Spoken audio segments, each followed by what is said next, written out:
What is the real goal of the Charmed Ones? What are they doing? Because it doesn't really feel like they're doing much other than getting involved in romances and love triangles. Hey guys, it's Kristen, and today we're talking about episode 5 of the Charmed reboot. And in this episode, we are really focused on trying to get Macy back. As we know, last episode, she was taken by Dark Harry, and we are following Mel and Maggie, who are trying to come up with a tracking spell to find Macy, while Harry and Abigail are trying to dive deeper into Harry's mind and figure out his connection between himself and his Darklighter, with the hopes that figuring that out will help them find Macy. Consider subscribing if you like my videos, and drop down in the comments and let me know your thoughts on this episode. Alright, let's get into it. Let's start off with Mel and Maggie's storyline. So Mel remembers that there is a banned spell from the Book of Shadows that can help track someone, although if you don't do it right, it could also lead to your death. The basis of the spell is to find something that the person they're looking for dreads, denies, and desires, and in doing that it will help give them like coordinates to where they can try to find that person. So we're seeing Maggie and Mel kind of go back and forth trying to figure out what Macy denies, dreads, and desires, and they each kind of think that they know Macy better than the other. Mel is like, well, she's all about her career, so obviously that's what she desires, that's what we need to focus on. Maggie's like, no, she always wanted to know Mom, so, you know, family is what she desires. And what it turned out is that both girls don't know Macy at all. The twist ends up being that Macy denies, desires, and dreads Harry. And my question, first of all, is that actually Harry, or is it Dark Harry? Is it a combination of both of them? I did think it was a little bit too on the nose, though, that this whole thing that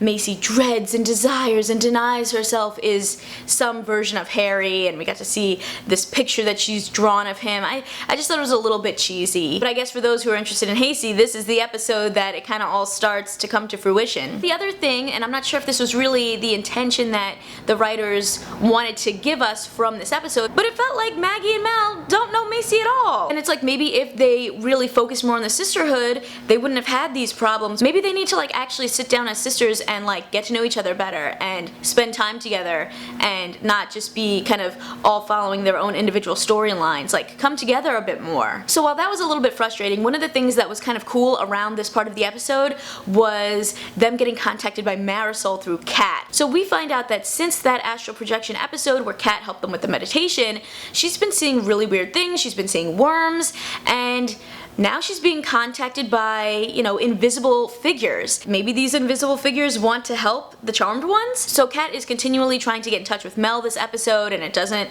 really work because, you know, they're focused on their own thing, trying not to get eaten by a demon dog. Then she finally texts Mel and essentially says that Marisol says the thing you're looking for is between the sheets.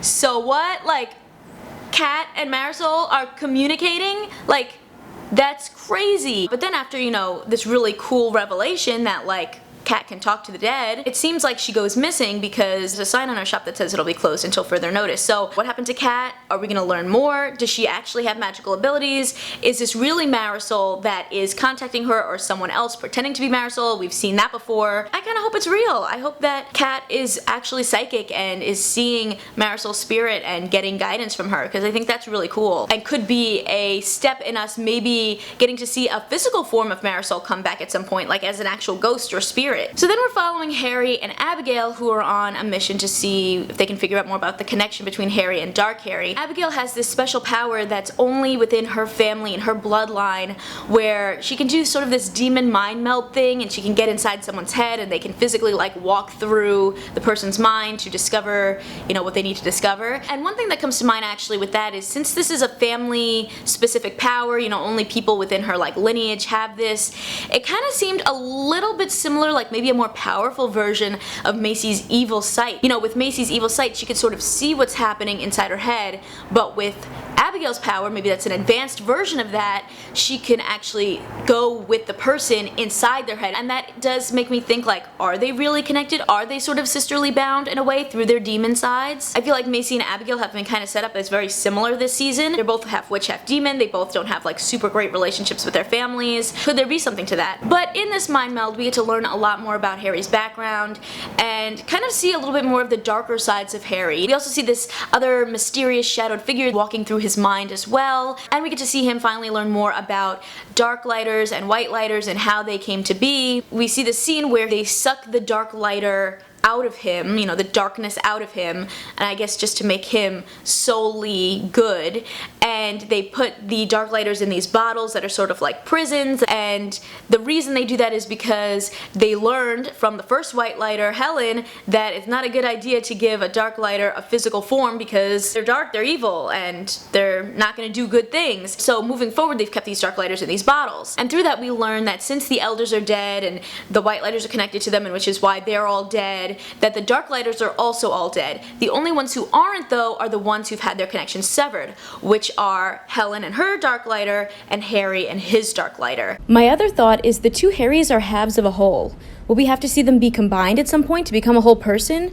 And what will that mean? But there is someone out there who had to let Harry's Darklighter out. We don't know who that is, but they do hint that this Darklighter must have some type of master. So I'm curious about who is this master. I think there's a lot of options of who this could be. Maybe it's Abigail. She is the one pretending to be the Overlord, using this myth to her advantage. Maybe she's trying to use this Darklighter and kind of get on Harry's good side to make it seem like she's helping him, but really she's just using him. And maybe she's the one who freed the Darklighter. Maybe she also has feelings for the Darklighter, who knows? Plus, Abigail disappears out of nowhere. Where did she go? That's really suspicious. Could there be some other force, like a real overlord, not just Abigail using this myth to her advantage, like a real overlord that is the one really doing this, and why? It could be really interesting too if, you know, someone like Jordan, for instance, who, you know, hasn't really been one of my favorite characters this season, and I feel like has been a distraction for Maggie, is really the overlord. Maybe the whole purpose of his character is to distract her so that the charmed ones are kind of all doing their own thing and they're not together. I'm really curious though on what your thoughts are on who this master could be, so leave your theories down below. Within Harry's mind meld, we also get to see who is this shadowy figure that's kind of like coming in and out of his mind, and it turns out it is Hacy.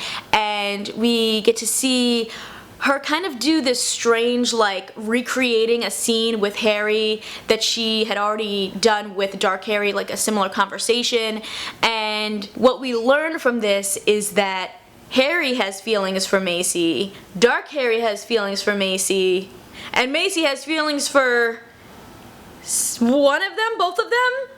I know this is something I've kind of joked about in my comments section, that like maybe there'll be a love triangle between Harry and Dark Harry and Hacy, but it looks like that's really what's gonna happen. One of the things that I've talked a lot about is that I really want there to be more of a sisterhood and less of the romance. That's where I thought that this show could go this season, because they really wanted to focus more on like the magical history and, you know, following like a cinematic story. But I do feel like we're still continuing just to focus on love interests. You know, like Maggie has a crush on Jordan even though he has a girlfriend. Mel has a crush on Kat and kissed her in the astral plane. And now Hacy has a dual crush on Harry and Dark Harry, and it's just like, why can't we just focus on the cool mysteries ahead and like get to love stories as they kind of come in naturally instead of just forcing all these romances? And I know a lot of people are upset that this episode kind of put Mel and Maggie to the side. Hacy was barely in it, and the real main focus of this was Harry and Abigail. And I totally get them wanting to explain the story a bit more, but I think this episode itself would have maybe made more sense if, one, we already had a more established, stronger sisterhood, which we don't, and two, if it maybe happened later on in this season where we got this explanation. You know, like, I'm cool with Harry having an episode that explains, like, you know, his origins and the Darklighter origins and stuff, but it just feels like we are losing the core story of like the Charmed Ones and their sisterhood, which to me is what the idea of Charmed is about. Like, I'm okay with them changing a lot of things. Like, I'm cool with the Book of Shadows being gone. I'm cool with them, like, working to get their magic back. But the one thing that frustrates me is the sisters don't have a bond together. It's just some episodes feel really strong and some episodes feel really, really weak this season. And to me, it just feels like, you know, we're learning a lot of things this season, but also, like, not a lot of things are happening. Like, is there really a big bad? Like, Dark Harry just has a crush on Hacy, so is that it? Like, he just wants her to himself? Is there actually someone after witches? Is there really a witch versus demon war brewing? Or not really, because that hasn't really been a focus since the episode where we learned that Abigail's been faking being the Overlord. So what is the real goal of the Charmed Ones? What are they doing? Because it doesn't really feel like they're doing much other than getting involved in romances and love triangles. I will say though, one of the things I really did enjoy about this episode was the editing. They did a lot of really cool moments where, like, let's say Harry's banging on a door within his mind meld, and then we see the walls within in the Vera Vaughn Manor kind of shaking because of that demon. They did this cool thing where Harry and Abigail were walking down the hallway, and then it kind of, the way it swiped past, all of a sudden behind them we can see the real life world where Kat was like in her shop. I thought that they did a really cool job kind of connecting those scenes so they felt like they interweaved together, sort of a little bit in a way that reminded me of The Haunting of Hill House and how they brought those scenes together. Overall, this episode, I think we learned a lot of things. Now we know that there's some master out there. The love triangle of Dark Hacy is about to be a thing with Dark Harry, and Maisie. But yeah, for me, I just feel like not a lot is really happening. If you guys like this one, you can check out more of my Charmed reviews right over here, and I will catch y'all in my next video. Alright, see ya.